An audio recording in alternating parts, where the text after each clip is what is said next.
দেখো বন্ধুরা, আজকের আমাদের ব্রয়লার মুরগি রান্না হবে। গরম জল হয়ে গেছে, এইবার মুরগিটা ছাড়িয়ে নেব। মাংসটা কাটা হয়ে গেছে,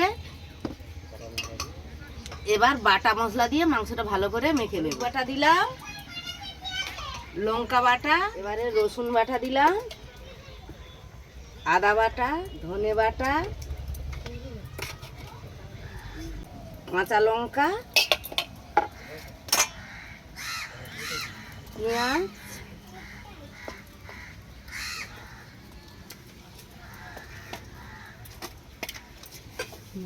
স্বাদ মতো লবণ, এবার একটু টক দই দিলাম।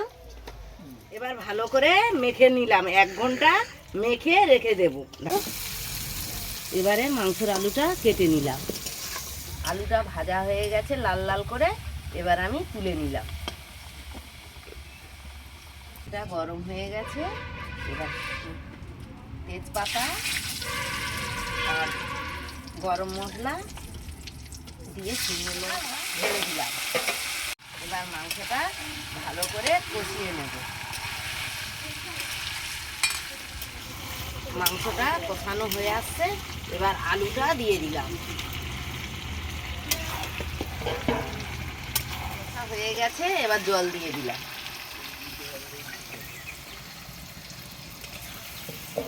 এবার গরম মশলা, গোটা গরম মশলা বাটা হয়ে গেছে, তরকারিতে দিয়ে নামিয়ে নেব।